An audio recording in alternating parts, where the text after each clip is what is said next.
오늘은 슬픔이라는 것에 대해서 좀 생각해 보고자 합니다. 나는 쾌락이라는 여자와 함께 1마일을 산책했다. 그녀는 시종일관 짓거리고 있었다. 그러나 그녀가 나에게 남겨준 것은 호모의 그림자뿐이었다. 나는 슬픔이란 여자와 함께 1마일을 산책했다. 그녀는 한 번도 입을 열지 않았다. 그러나 그녀가 나에게 남겨준 것은 참 지혜를 남겨주었다. 라는 유명한 말이 있습니다. 영국의 외교관 비러 리튼이라고 하는 저명한 신앙의 사람은 이런 얘기를 했어요. 슬픔은 세상을 교화하고 눈물은 메마른 대지에 대지를 흠뻑 적셔주는 소나기다 라고 했습니다. 하나님의 은혜 아래서 겪는 슬픔은 생명에 유익이 되고 우리 신앙에 참으로 얼마나 유익이 되는지 경험해 본 사람들은 똑같이 공감하고 이를 간증하고 있습니다.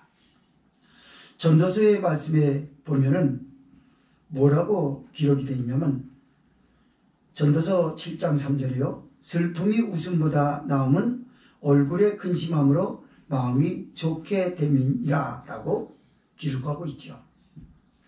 하루 종일 희낙락하는 사람에게서는 흔히 그 경박함만 보일 뿐입니다. 그러나 슬퍼할 때 슬퍼할 줄 알고 감정을 다스릴 줄 아는 사람에게서는 많은 지혜를 배우게 되죠. 슬픔은 하나님의 쟁기라고도 말합니다. 땅을 더 깊이 파서 좋은 열매를 많이 맺게 하는 그런 도구가 된다는 말이지요.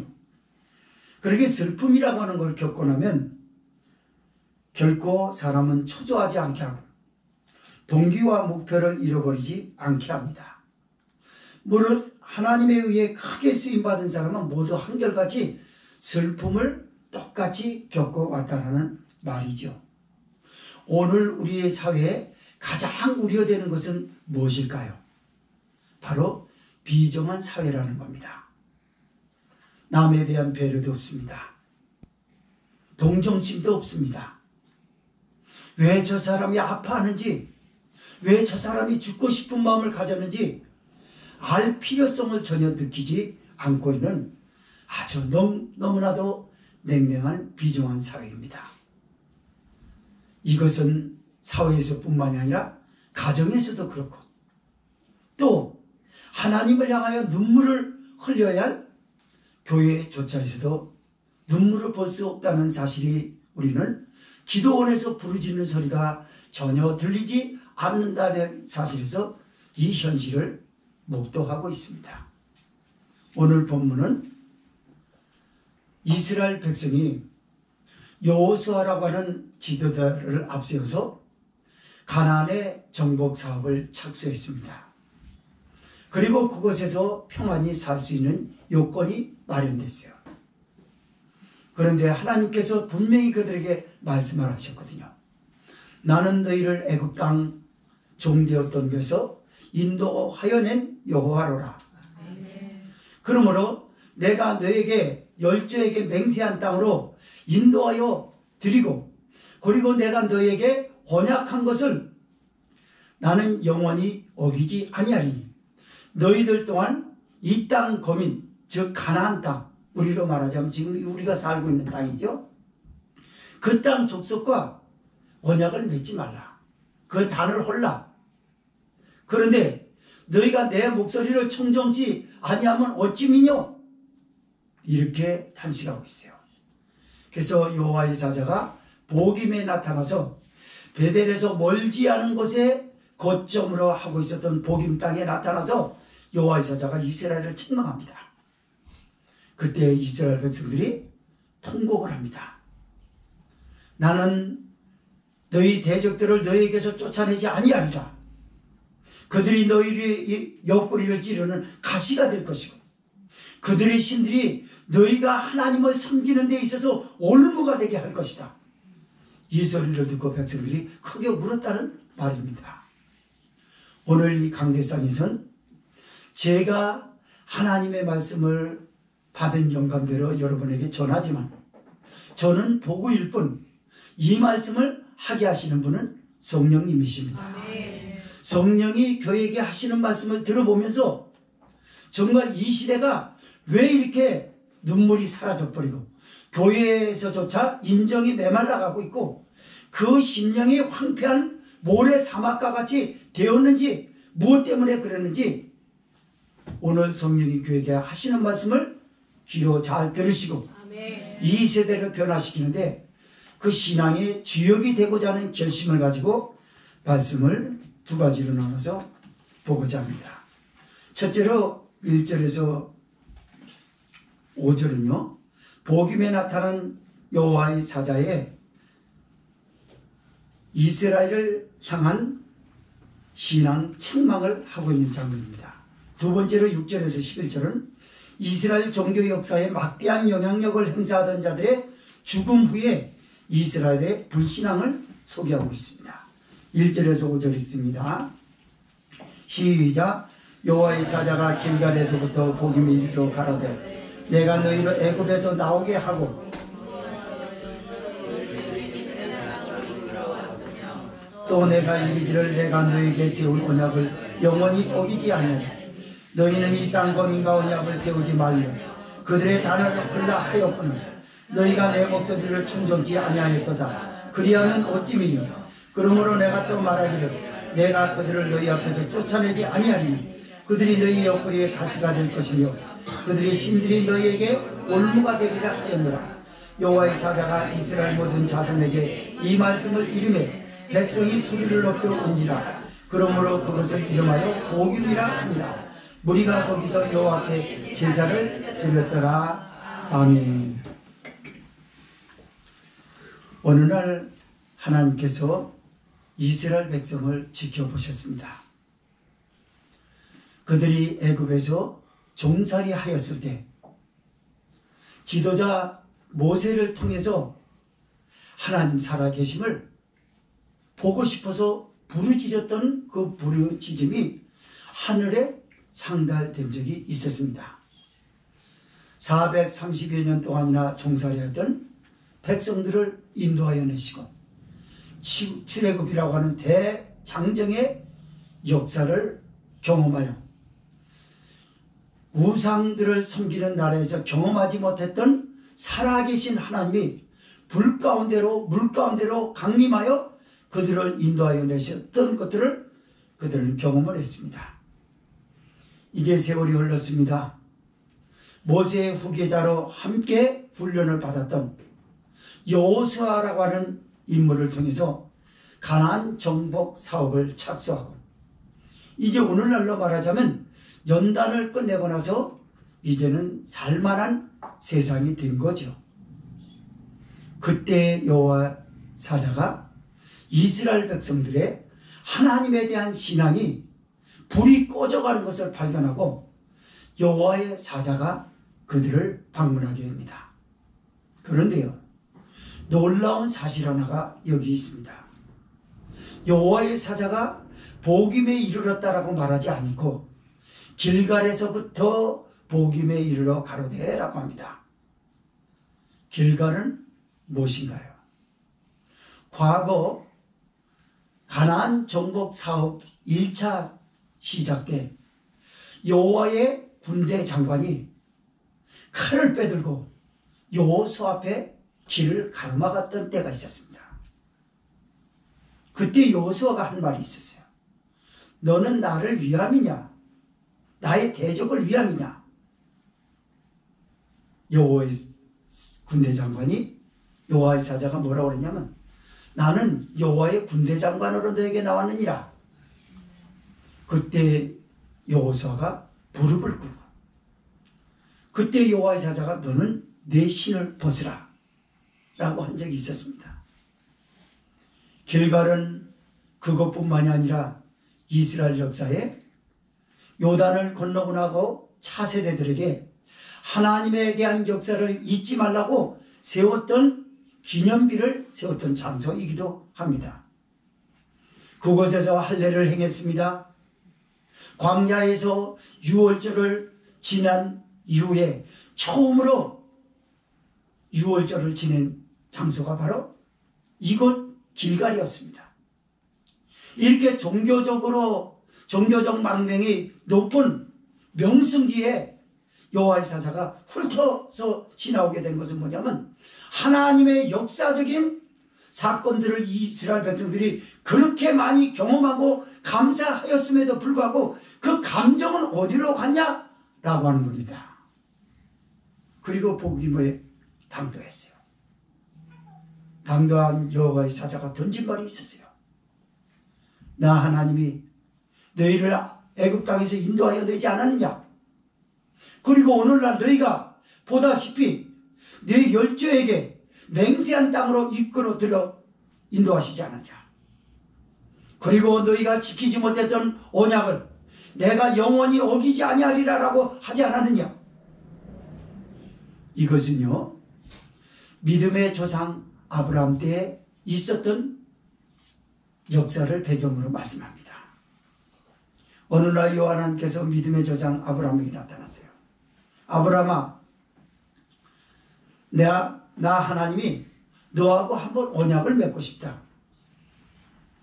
아브라함은 두려웠습니다. 인간인지라 하나님과 언약을 감히 하다니 할 수가 없었어요. 그때 여호와의 사자가 아브라함아, 내가 네 마음을 다 안다. 네가 나와 언약을 맺으면 네가 지키겠냐? 못 지키는 건 나 잘 안다. 그러나 내가 일방적으로 지키고 싶다.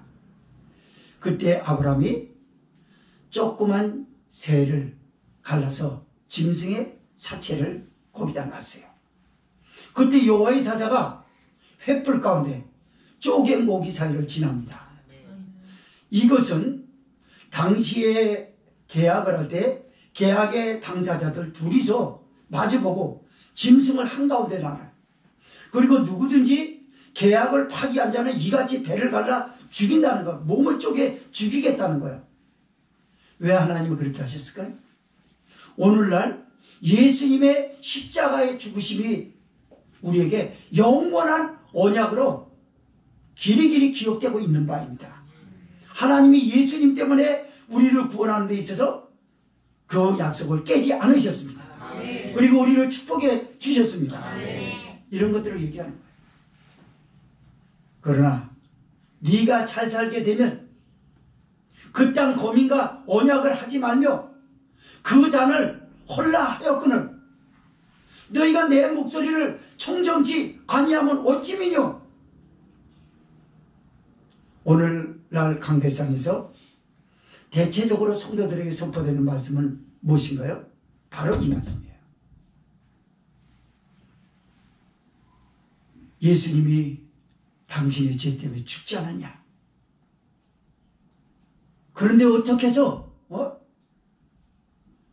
이 땅 거민하고 벗되지 말라. 세상에 벗된 자는 하나님의 사랑이 거기 없다라고 하는 요한 사도와 같이 너에게 당부한 적이 수도 없이 많았는데 어떻게 세상에 벗돼서 사냐? 그 단을 헐라하였거늘 그 단이 뭘까요? 바알의 단이에요. 오늘날 바알을 섬기는 사람이 어디 있겠어요? 바알은 그 바알을 말하는 게 아니에요. 농경신입니다. 오늘날로 말하자면 의식주예요. 세상 부귀영화가 신이에요. 그래서 부귀영화의 축제의 자리를 예배의 자리보다 더 사모하고 있는 기독교인들이 얼마나 많으냐 그 말이에요. 이 목사가 목회를 하는 걸 영리의 목적으로 한다고 그러면 저도 똑같은 사람이에요. 성도가 예수님 잘 믿고 나서 축복을 기대하면서 살고 기도 제목을 일평생 그것으로 정한다면 그 사람은 바알을 섬기는 사람이에요. 하나님은 그들에게 벗이 되지 말기 위해서 벗이 되지 말도록 하기 위해서 그 단어 헐어버리라고 그랬어요. 근데 그 자리에만 자꾸 찾아가는 거예요.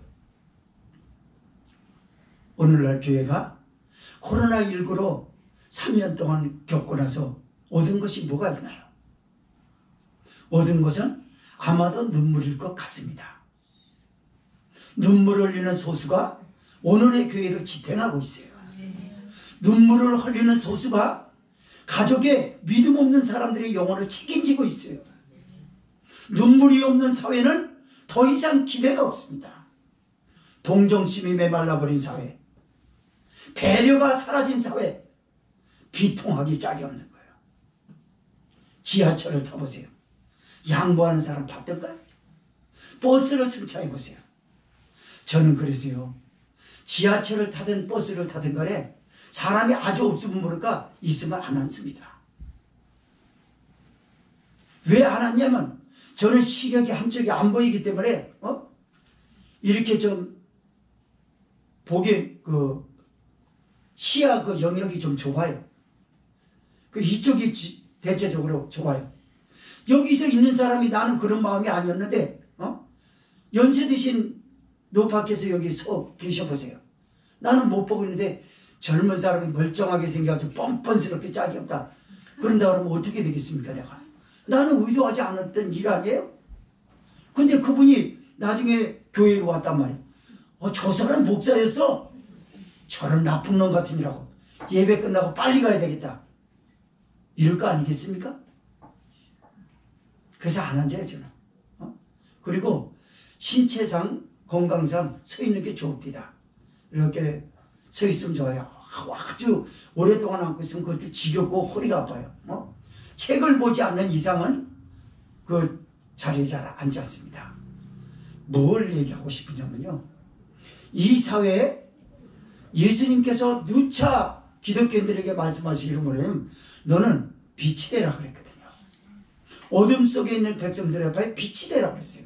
어둠이 뭔가요? 비정한 사회죠.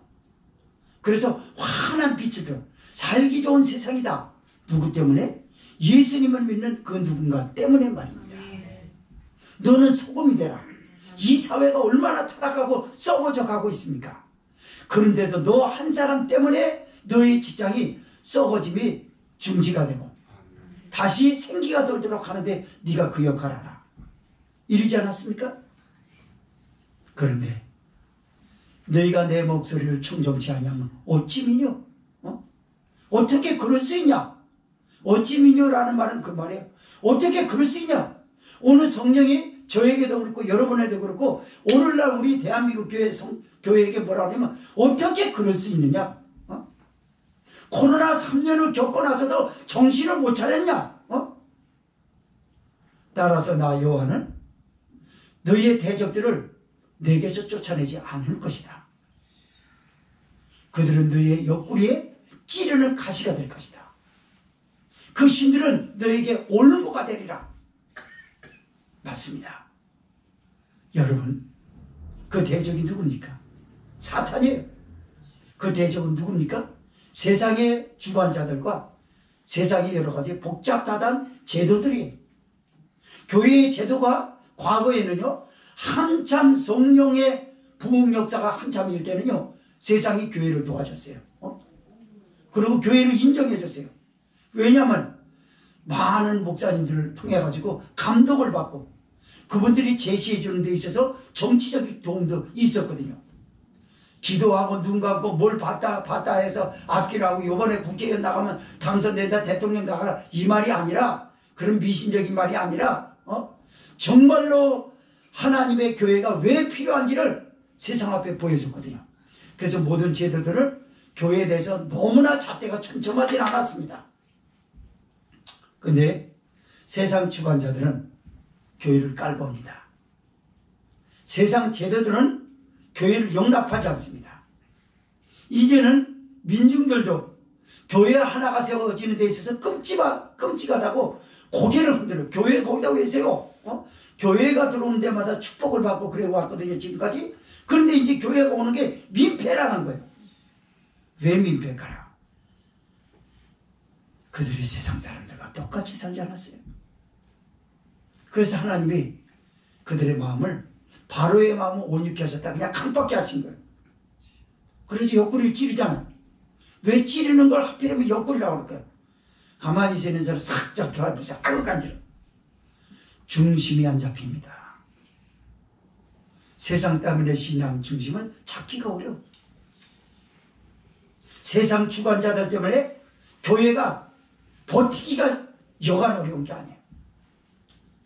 사탄이 우리의 옆구리를 찌릅니다. 왜 찌를까요? 중심이 드러나는 건 좌로나 우로나 치우치지 말라고 하는데 좌로나 우로나 치우치기를 좋아하도록 자꾸 찔러요. 이렇게 찌르고 저렇게 찌르고.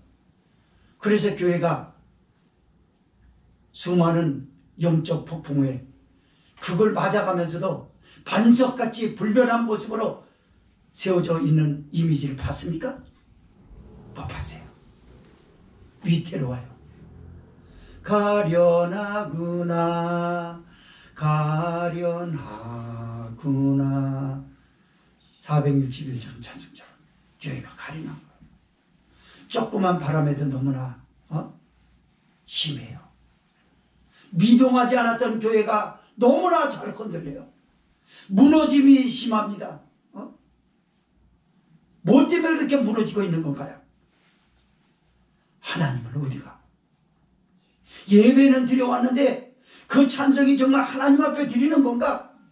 그 메시지가 주님이 임재하여 있는 교회의 모습인가? 그 복음이 영혼을 책임져서 하늘나라 구원이라고 하는 것으로 인도하여 드리고 있는 것인가? 불명확한 거예요. 그래서 교회가 부담스러워요. 교회, 저희 교회 새로 이사온 교회입니다. 이웃의 긴상. 그러셨어요? 목사님 인상도 좋으세요. 안 좋아도 그렇게 들었던 적이었는데 새로 이사온 목사입니다. 그럼 무서워서 얼른 도망가. 저 상대하지 말아야지. 뭐라고 그러면 막이라고 그렇게 뻔해. 여러분 영적으로 잘 알지도 못하는 사람이 막이란 말 잘 써요. 마귀는 그런 데 쓰는 건 아니죠. 세상 사람은 다 마귀인가요? 그럼 복음은 누구에게 전하라고요? 은혜 받은 부인이 남편이 조금 저기 했다고 그래서 그게 마귀 새끼인가요? 그러니까 우리가 영적으로 뒤틀려져 있는 교정을 받아야 될 것들이 너무 많은 거예요. 우리에게 교정을 시킬 수 있는 거 다른 방법이 없어요. 십자가 복음뿐입니다. 아멘. 십자가 복음으로 뒤틀려지는 걸 바로 잡아야 돼요. 아프죠? 왜 잡아줘야 됩니까?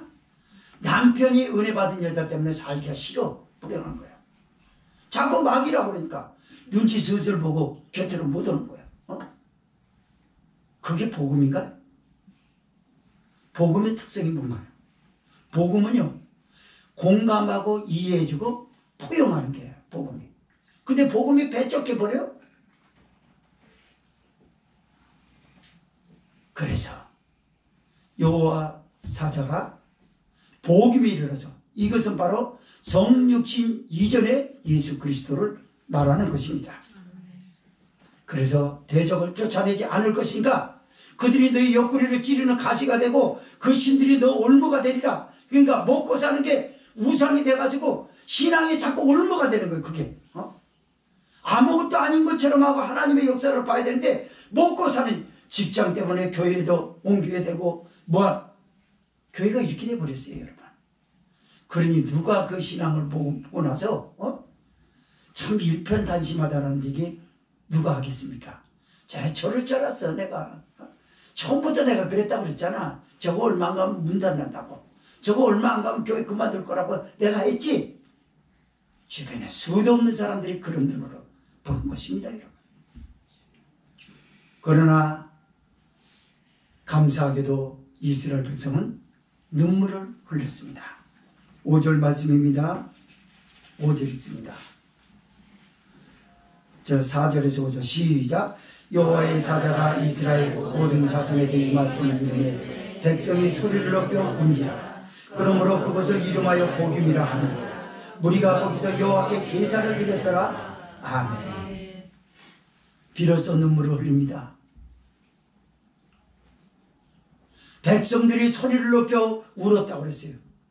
여기는 목소리를 높여서 울었다는 걸 말하려고 하는 단순하게 문자적 의미만 두고 하는 말은 아닙니다. 감정이 살아났다고 말해요. 하나님을 향한 감정이 살아나야 될 줄 믿습니다. 감정이 죽어버렸어요. 메말라 버렸어요. 감정이 메말라 버렸다는 얘기는 비정한 한 인간을 말하는 것이죠. 맞습니다. 저럴 수가 있나? 저렇게 요즘요, 이나 TV나 그 언론이나 이런 데서 보게 되면요, 부모 살해하는 거, 나 참, 어떤 노모를, 살해를 했는데요, 가구 안에다가 거꾸로 해놔가지고, 저기 해놨더니 너무 끔찍해가지고요, 자기 부인을 토막을 쳐서 죽이고, 아내가 남편을 니코틴으로 죽이질 않나? 이거 세상이, 어떻게 그럴 수 있어요? 아무리 망난이라도 우리 때는요, 부모는요, 제가 아버지한테 많이 맞았다고 그랬잖아요. 아버지에 대해서 그렇게 서운한 거 없었어요. 내가 왜 아버지의 마음을 기쁘시게 해드리지 못했지 하면서 나를 스스로 자책했던 죄가 더 많았어요. 근데 그 부모를 죽인다고? 너무 끔찍하지 않습니까? 함께 살던 아내를 죽인다고? 남편을 죽인다고? 자식이 부모를 죽인다고? 역으로 부모가 자식 새끼를 죽인다고? 그 어린아이를 굶겨서 밥도 안 준다고? 어떻게 그럴 수 있습니까? 한 인간이 돼가지고 어떻게 그럴 수 있냐고 말이에요. 그들에게는 감정이 메말라버린 거예요. 여기 여호와의 사자의 지적을 받고 크게 소리를 지르면서 백성이 울었다는 말은요, 단순히 눈물을 흘린 그것만 말하는 게 아니에요. 동정심을 이제서야 알았고, 남에게 대한 배려가 뭔지를 알았고, 오늘 예수님의 말씀이 육신이 되어서 오신 예수님의 그 말씀을 성령이 우리에게 들려주는 말씀을 듣지 않는 이상 사람들은 변하지 않습니다. 세상에 어떤 교화를 시켰습니까? 사람을 교화시킨 적 없어요. 구치소에 가뒀다고 교화되던가요? 아니요. 한 가지 더 발전해서 나옵니다. 범죄하는데. 그러나 예수님의 말씀을 듣는 사람은 변화됩니다. 아멘. 눈물은 변화를 의미했어요. 아멘. 그리고 여호와께 제사를 드렸답니다. 아멘. 무슨 말이죠? 눈물이 있는 찬송, 눈물이 있는 기도, 눈물이 있는 말씀을 접할 줄 알았다는 말인 줄 믿으시기 바랍니다. 두 번째 말씀 보겠습니다. 6절에서 11절은 이스라엘의 종교 역사에 막대한 영향력을 행사한 자들의 죽음 후에 이스라엘의 불신앙이 나옵니다. 6절에서 11절 읽습니다. 시작. 전에 여호수아가 백성을 보내매 이스라엘 자손이 각기 그 기업으로 가서 땅을 차지하였고, 백성이 여호와의 사는 날 동안과 여호수아 뒤에 생존한 장로들 곧 여호와께서 이스라엘을 위하여 행하신 모든 큰 일을 본 자의 사는 날 동안에 여호와를 섬겼더라. 여호와의 종 눈의 아들 여호수아가 110세에 죽으면 그의 기업의 경례 에브라임 산지 가스산 북 딥낫 헤레스에 장사하였고, 그 세대 사람도 다 그 열조에게로 돌아갔고, 그 후에 일어난 다른 세대는 여호와를 알지 못하며 여호와께서 이스라엘을 위하여 행하신 일도 알지 못하였더라. 이스라엘 자손이 여호와의 목전에 악을 행하여 바알들을 섬기며 라고 말씀합니다. 이스라엘 백성들은 각기 땅을 분배받아서 자유를 얻었어요. 광야에서 하나님이 내려주시는 만나와 메추라기가 아니라 이제는 그렇게 먹여주시고 입혀주셨던 하나님, 낮에는 구름기둥으로 밤에는 불기둥으로 인도하셨던 하나님, 그 하나님에 대해서 너희가 이제 잘 알겠지? 각기라고 하는 것은 뭐냐면 이제는 개인적 신앙으로 가보라고 말해요. 이스라엘의 공동체적 신앙이었다 그러면 가나안 땅에서는 개인에게 맡긴 거예요. 맞아요. 교회가 의미하는 건 뭐죠? 이건 그리스도의 몸이고요. 이건 공동체를 의미합니다. 그러나 언제까지 우리가 공동체에 묶여 있을 수는 없어요. 개인적으로 나가야 됩니다. 어디요? 삶에. 직장을 가야죠. 직장을 가야 먹고 살 거 아닙니까? 하나님의 종은 기도의 불로 들어가야 될 거 아니에요. 성경을 여는 현장으로 들어가야 될 거 아니에요. 각기 다 각자가 가야 되는 길이 있어요. 그러나 그 길에서도 하나님을 섬기냐라고 하는 것이 이게 문제가 됐던 거죠. 그런데 여호수아 사는 날 동안에 30년 동안에는 역사적인 것들을 그들은 경험을 합니다. 뭘 경험을 했을까요? 복임에 나타난 여호와의 사자 때문에 감정을 다시 회복했다고 말씀을 드렸어요. 그리고 제사를 드렸다고 하는 거 보니까 하나님을 영화롭게 해드렸단 말이에요. 살아있는 찬송, 오늘날로 살아있는 기도, 살아있는 봉사와 헌신, 살아있는 말씀, 운동력 있는 말씀을 받았다는 거죠. 모처럼 만에 회복을 한 거예요. 하나님이 얼마나 기뻐하시겠어요.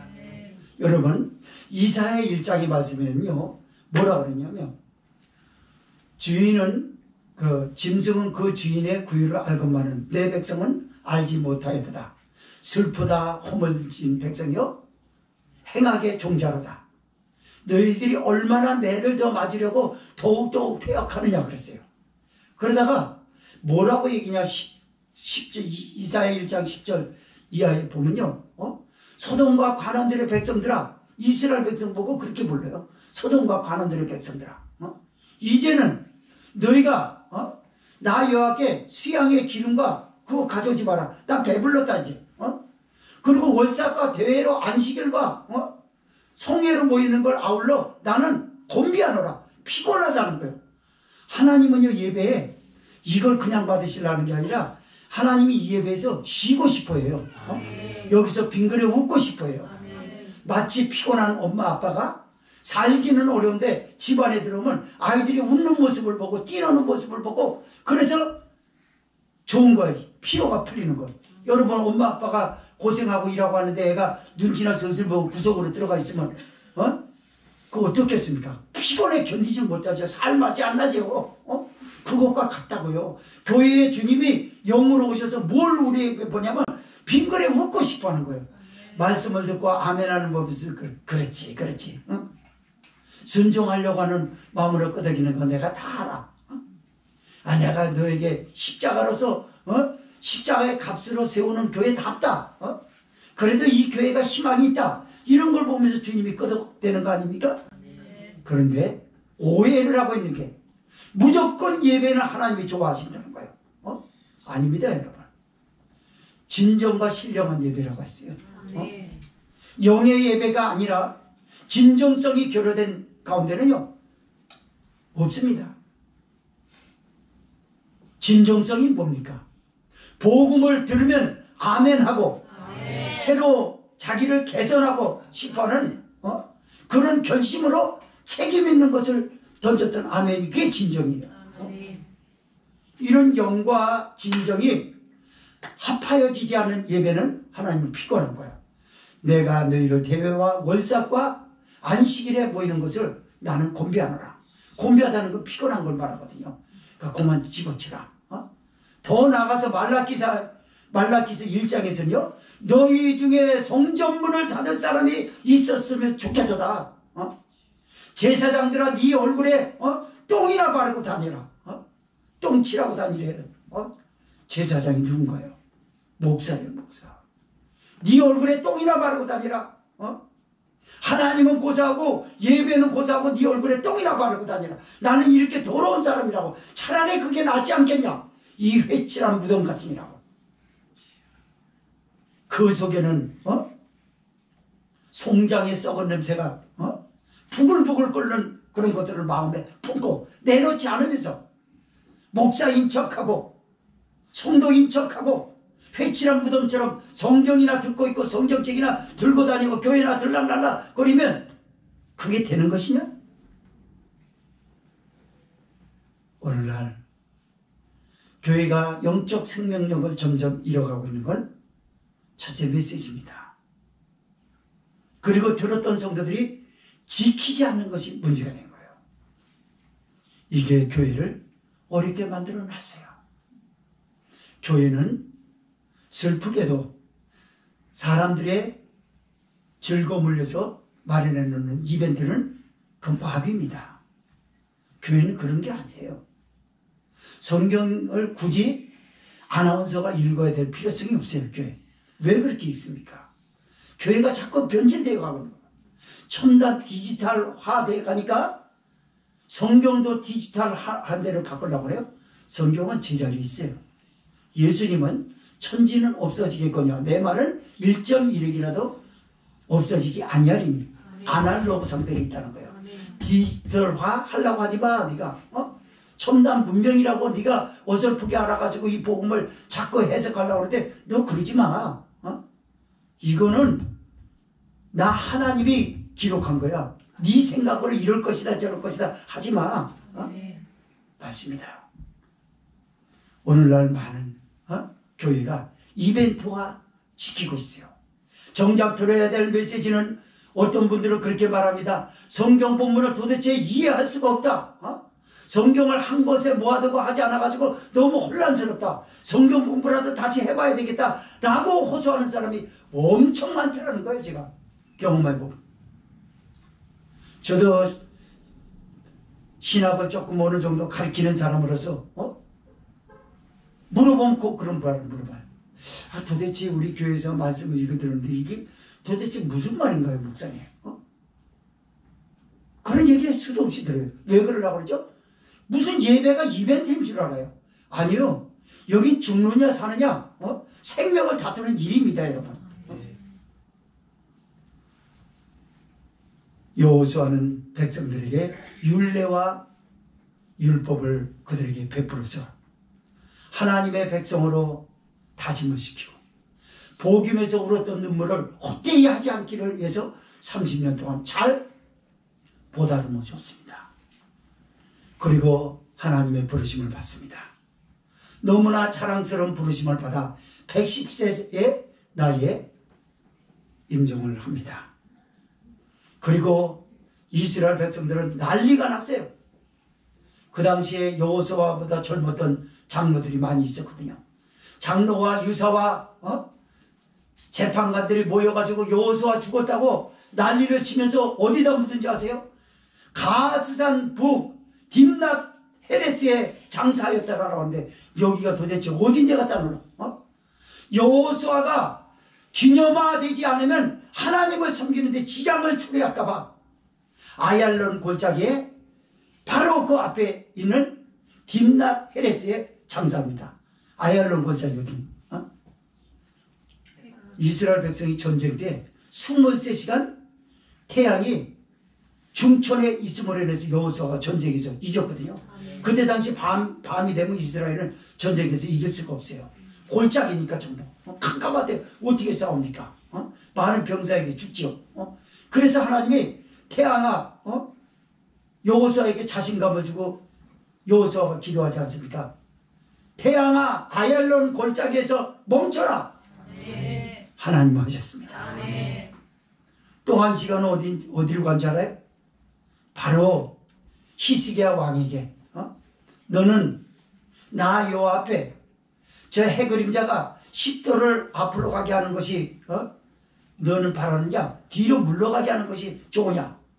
앞으로 가게 하면 빠르게 지나가서 모를 수도 있는 거니까 뒤로 가게 하는 게 기적이 아니겠냐 해서 10도를 물리겠는데 컴퓨터에 놀랍게도 세상 역사에 보면 1시간이 비었답니다. 여러분.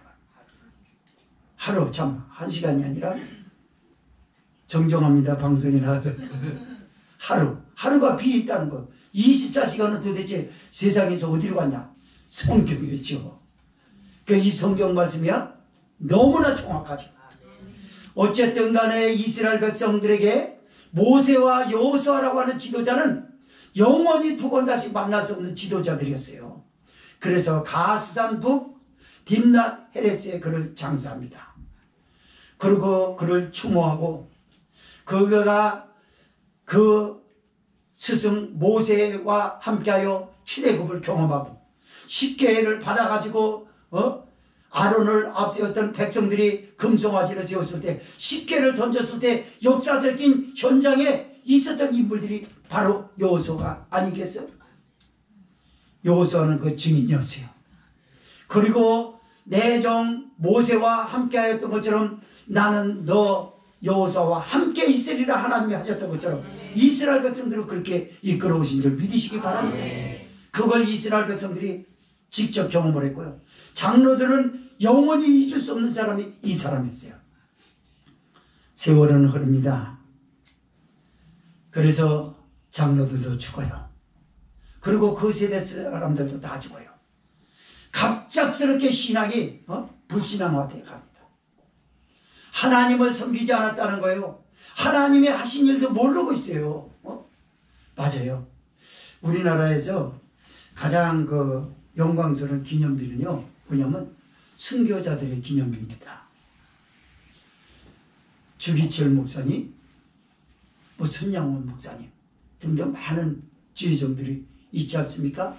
한 시대에 주목으로도 날리고 복음으로도 날렸던 이기풍 목사님, 이기풍 목사님이라고 그 역대 일기를 보니까요, 굉장한 일들을 했더라고요.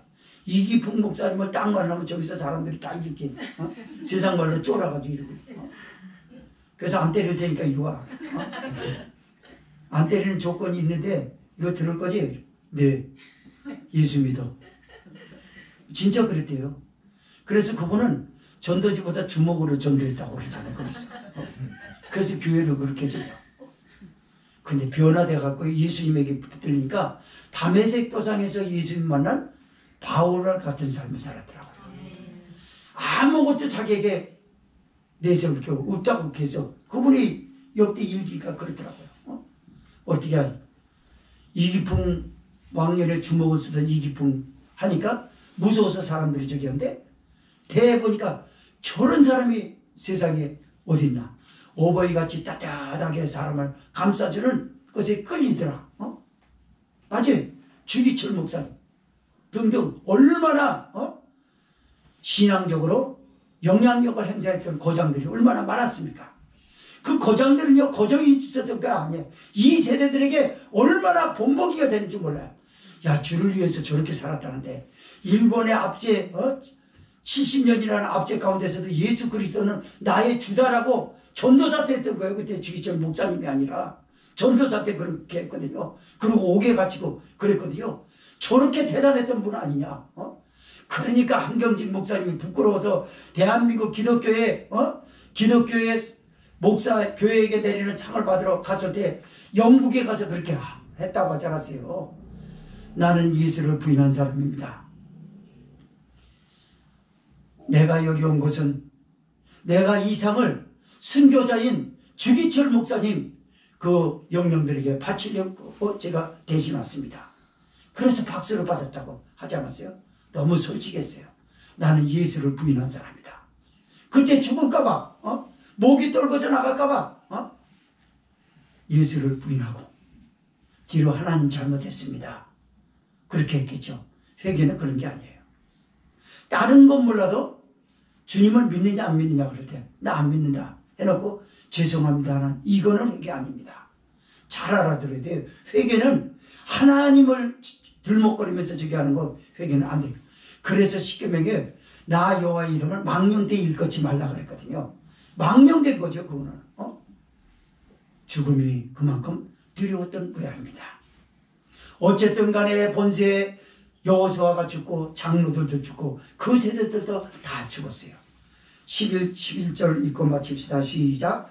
그 세대 사람도 다 그 열조에게로 돌아가고 그 후에 일어난 다른 세대는 여호와를 알지 못합니다. 여호와께서 이스라엘을 위하여 행하신 일도 알지 못하였더라. 이스라엘 자손이 여호와의 목전에 악을 행하여 바알들을 섬기며 세상으로 돌아갔어요. 안타깝게요. 7년 전에 소천하신 고 옥하는 목사님, 대한민국 기독교의 복음에 아무도 흔들 수 없는 구원이라고 하는 로마서를 써내가지고요, 목사들의 심장에 불을 질렀던 적이 있었어요. 그 책은 누구든지 읽습니다. 기독교 강요 못지않게 굉장하게 도전을 준 책이었어요. 아무도 흔들 수 없는 나의 구원, 로마서 말씀이죠. 그리고 폴조라고 하여 세계적으로 예수 그리스도를 전하고 하나님의 교회에 영광스러운 일들을 행하셨던 고 조영규 목사님, 이런 분들은 가셨어요. 그 이하 하영조 목사님도 가셨고 다 가셨어요. 이중표 목사님도 가셨고 다 가셨습니다. 가시고 난 다음에 지금 남아있는 세대가 더 이렇게 된 건 아닌가. 성경에서 보니까 그 답을 찾겠더라고요. 교회는요, 눈물이 흐르는 소수의 사람들에 움직여지고 있어요.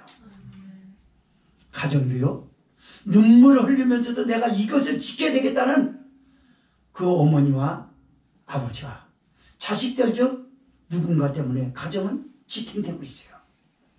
여러분 이 사실을 아시고 오늘 성령이 여러분에게 당부했던 이 말씀을 순종합시다. 두 주먹 불꽃 쥐고 교회를 일으키고 가정을 일으키고 이 비정한 사회를 변화시키고자 하는 깃발을 용기로서 여러분 오른손에 들고 외치십시오. 나는 할 것이라고. 지금 예배 끝나고 나서 광명사거리에 가서 이렇게 외친다고는 미친 사람이라고 그래요. 그 말이 아니라 속으로 외치라 그 말이에요. 그래, 너희들 사기꾼들 거짓말치고 사람을 속여먹고 온갖 범죄를 다 저지르고 음란하고 더럽고 추악하고 입에 올릴 수 없을 정도로 추악한 것이 거리에 있다지라도 나는 그래도 살아남으리라. 이런 용기 말입니다. 이런 용기가 눈물이 되시고 이 눈물이 복음에서 눈물을 흘렸던 이스라엘 역사의 종교적 대전환점을 맞이했던 것처럼 그 역사를 다시 한번 길을 바꿔놓는 저와 여러분이 되시기를 주의 이름으로 부탁을 드립니다. 동성으로 기도합시다.